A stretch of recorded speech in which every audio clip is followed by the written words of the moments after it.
Hello बच्चों, आइए प्रश्न को देखते हैं। यदि ax की घात 4 प्लस bx की घात 3 माइनस x की घात 2 प्लस 2x प्लस 3 को x की घात 2 प्लस x माइनस 2 से भाग देने पर शेषफल 4x प्लस 3 प्राप्त होता है, तो a और b के मान ज्ञात करो।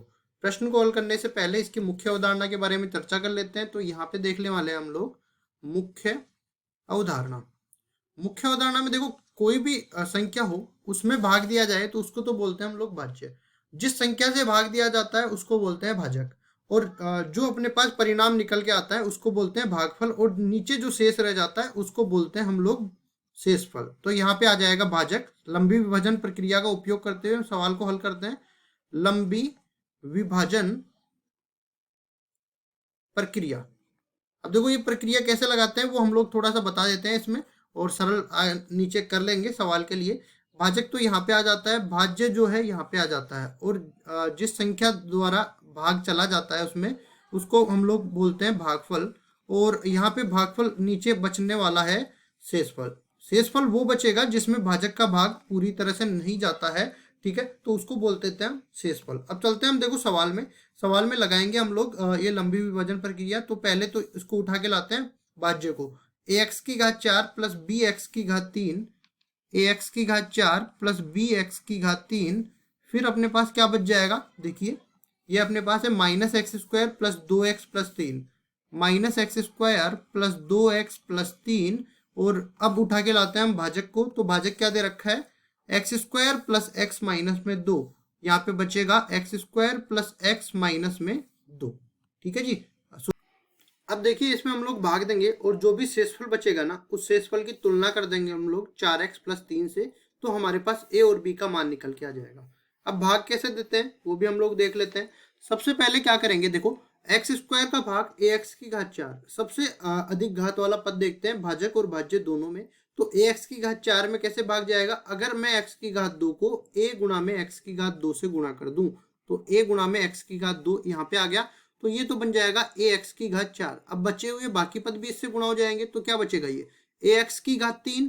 तो ये तो बच जाएगा ए एक्स की घात 3। और देखो सजातीय के नीचे सजातीय रखेंगे, माइनस में 2 ए एक्स की घात, माइनस में 2 ए एक्स की घात 2। अब देखो घटाएंगे तो चिन्ह परिवर्तित होगा, ये माइनस का हो जाएगा, ये माइनस का हो जाएगा, ये प्लस का हो जाएगा, ये तो पूरा कट जाएगा। और यहाँ पे बचेगा बी माइनस ए गुणा में एक्स की घात 3।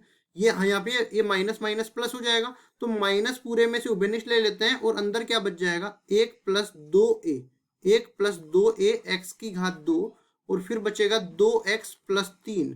अब देखिए यहाँ पे हम लोग इसमें भाग देंगे, लेकिन यहाँ पे देखो थोड़ी सी मैंने गलती कर दी है। ये अपने पास ये प्लस का बना दिया था ना घटाते टाइम पे, तो ये 2a यहाँ पे माइनस उभयनिष्ठ लिया है, तो इसको ठीक कर देते हैं। ये प्लस का 2a आएगा और माइनस का 1 आएगा।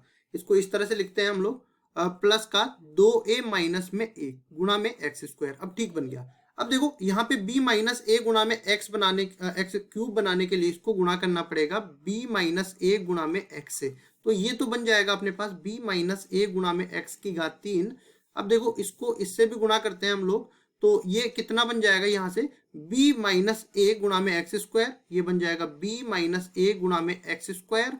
और ये माइनस 2 से भी गुणा करेंगे तो ये कितना बन जाएगा, देखो अब माइनस माइनस इसको ये देखो क्या करेंगे, माइनस को अंदर ले जाएंगे और ये a माइनस बी बना देंगे इसको, तो प्लस का ये बन जाएगा a माइनस में b गुणा में x। ठीक है, ये बन गया। और अचर पद जो है अकेला रह जाएगा। अब घटाएंगे तो चिन्ह परिवर्तित हो गए, ये माइनस ये माइनस ये माइनस। अब घटाएंगे तो देखो कितना बचने वाला है, यहाँ से ये पहला वाला पद तो पूरा कट जाएगा। ये कितना बचने वाला है, यहाँ से 2a माइनस में 1 माइनस b प्लस a। और ये आगे क्या बच जाएगा, देखो ये अपने पास एक्स स्क्वायर, और यहाँ से अपने पास ये देखो कितना बनने वाला है, यहाँ पे -2 को गुणा किया है, लेकिन यहाँ पे मैंने माइनस को ही गुणा कर दिया, 2 से गुणा नहीं किया, तो 2 यहाँ पे आ जाएगा। कुल मिला के अपने पास ये 2, अब ये घटेगा, देखो यहाँ से घटेगा तो प्लस का 2 माइनस में 2a, और ये माइनस माइनस प्लस का 2b, और गुणा में हो जाएगा x। और ये जो अचर पद है ये अकेला उतर जाएगा यहाँ पे। अब देखिए इसको मैं ठीक तरीके से लिख देता हूँ। पहले तो ये बन जाएगा अपने पास 3a माइनस में b, 3a माइनस में b, यही मैं रूप लिख रहा हूँ। इसको थोड़ा सरल करने के बाद माइनस में 1 गुणा में एक्स स्क्वायर, और ये कितना बन जाएगा, प्लस में प्लस में कितना बन जाएगा, देखो 2 प्लस में 2b माइनस में 2a गुणा में x प्लस 3 बन जाएगा। अब यहाँ से देखो ये बनाने के लिए इसको इससे 3a माइनस b माइनस 1 से गुणा करना पड़ेगा, तो ये गुणा हो जाएगा इस तरीके से 3a माइनस में b माइनस 1 इससे गुणा होगा, एक्स स्क्वायर तो पहले से ही है, तो ये अपने पास बन जाएगा कितना 3a माइनस में b माइनस 1 गुणा में एक्स स्क्वायर। और अब देखो ये एक भी इससे गुणा होके ये कितना बन जाएगा x, तो बन जाएगा ये 3a माइनस में b माइनस में 1 गुणा में x, और यहाँ से ये -2 इससे गुणा होगा तो माइनस का 2 गुणा में 3a माइनस b माइनस 1 ये बन जाएगा। अब देखिए इसके बाद इसको हम लोग घटाएंगे, इसको ठीक कर लेते हैं, इसको हम लोग घटाएंगे तो फिर से चिन्ह परिवर्तित होगा, तो चिन्ह परिवर्तित होने के बाद देखो अब क्या बनेगा, ये माइनस और ये अब ये प्लस हो जाएगा, तो ये तो पूरा कट जाएगा।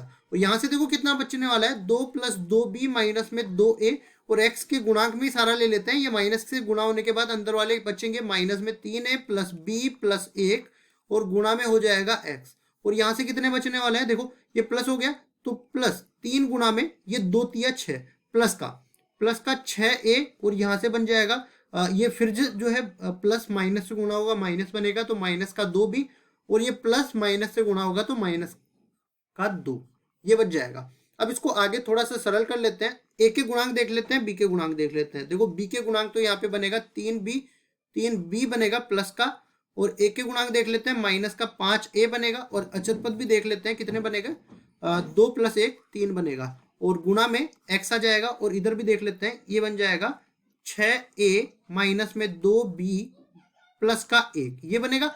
अब देखिए ये अपने पास बच गया शेषफल, इसमें हम लोग एक्स स्क्वायर के किसी भी पद का किसी भी बहुपद का भाग नहीं दे सकते हैं, तो ये शेषफल होगा। अब शेषफल को हम लोग जो पहले से अपने पास सवाल में शेषफल दे रखा था उससे तुलना करा देते हैं, तो यहाँ से देखो क्या बचने वाला है 4x प्लस 3, तो ये बचेगा 4x प्लस 3 बराबर में यहाँ पे अपने पास जो शेषफल बचा 3b माइनस में 5a, ये बचेगा 3b माइनस में 5a प्लस 3 गुणा में x, और अचर पद क्या बचा है 6a माइनस में 2b प्लस 1, ये बचा है 6a माइनस में 2b प्लस 1। और अब देखो इसकी तुलना हम लोग करने वाले हैं, तो यहाँ से क्या बचने वाला है x के गुणांक की तुलना x के गुणांक से करेंगे और अचर पद की तुलना अचर पद से करेंगे, तो ये बनेगा 3b माइनस में 5a प्लस 3 बराबर हो जाएगा 4 के, और यहाँ से बच जाएगा 6a माइनस में 2b प्लस 1 बराबर में 3।